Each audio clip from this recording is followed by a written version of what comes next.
সকলকেই জানাই শুভ সকাল। এখন বাজে সকাল 5:30 আর আমি আজকে খুব সকালে উঠেছি, কারণ আমার আজকে অনেক দূরে যাওয়ার কথা ছিল কাজে। মানে কোনো কারণবশত আজকে আর যাওয়াটা হয়নি, ওখানে ক্যান্সেল হয়ে গেছে। তো ভাবলাম কি করব, এত সকালে উঠেছি, তো আমাদের যে আশেপাশের যে দৃশ্যটা আছে সকালবেলা সেটা একবার তোমাদেরকে দেখাই। তো আমি এখন বর্তমানে আছি, আমাদের এখানে একটা শিব মন্দির আছে, এই যে দেখো এখানে পুজো দিচ্ছে। তো এখানে এসেছিলাম, তো খুব সুন্দর লাগছিল সকালবেলা এরকম একটা দৃশ্য দেখতে। আর এই যে দেখো আমাদের এখানে যেহেতু গ্রাম্য এলাকা, তো সকাল সকাল সবাই কাজে বেরিয়ে পড়েছে, কেউ মাঠে যাচ্ছে, কেউ অন্য কাজে যাচ্ছিল। এখানে একটা ক্ষেত রয়েছে, ওল ক্ষেত, সেটা কেটে ফেলেছে। তো চলো আমাদের মেন রাস্তাটায় তোমাদেরকে একবার নিয়ে যাই। এই যে দেখো এটা আমাদের মেন রাস্তা, এই রাস্তাটা আমাদের হাই রোডের সাথে যুক্ত হয়েছে। তো আমি যেখানে বসি আমার বন্ধুদের সাথে, সেখানে একবার নিয়ে যাচ্ছি তোমাদেরকে। দেখো এখান দিয়ে এই যে এই মাঠটা, এই মাঠে আমরা অনেক ভিডিও করেছি, তোমরা দেখেছো হয়তো আগে।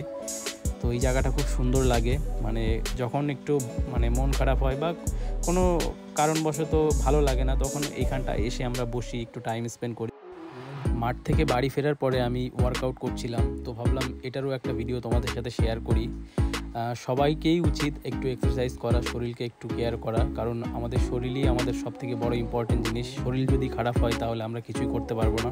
তো অবশ্যই আমাদের শরীরকে ফিট রাখা উচিত। তো এই কারণেই আমি প্রত্যেক দিন সকালবেলা উঠে একবার করে এক্সারসাইজ করি, সেটা 20 মিনিট হোক বা 30 মিনিট হোক, আমি করি প্রত্যেক দিন। এটা আমার একটা ডিসিপ্লিনের মধ্যে পড়ে। তো দেখো আমি মানে অনেক ধরনেরই ওয়ার্কআউট করছিলাম, মানে খুব সাধারণ, কোনো আমার জিমের ইকুইপমেন্ট ছিল না, সাধারণ যেরকমভাবে মানে সবাই করে সেরকমভাবে করছিলাম। তো ফাইনালি একটু তোমাদেরকে দেখাই আমার শেপটা, এটা আমি কখনো করিনি, এই প্রথম করছি, তো একটু আজব লাগছিল। তো এই যে দেখো সেরকম আমার কিছুই বডি নেই, তবে একটুখানি ফিটনেস আছে, আগের থেকেও একটুখানি ফ্যাট হয়ে গেছিলো, তো ওটা একটু কমানোর জন্যে এক্সারসাইজ আরও বেশি করে করা। তো ফাইনালি আমি এক্সারসাইজ কমপ্লিট করে এখন সকালের যে খাবারটা সেটা খাবো।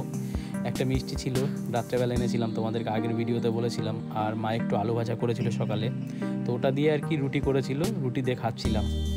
ভিডিওটা যদি ভালো লাগে তাহলে একটা লাইক করো, আর কমেন্ট করে তোমাদের মতামত আমাকে অবশ্যই জানিও। আর চ্যানেলে যদি তোমরা নতুন হয়ে থাকো তাহলে আমার চ্যানেলটিকে সাবস্ক্রাইব করে আমাকে একটু সাপোর্ট করো। তো দেখা হচ্ছে পরের ভিডিওতে, ততক্ষণ ভালো থেকো, বাই।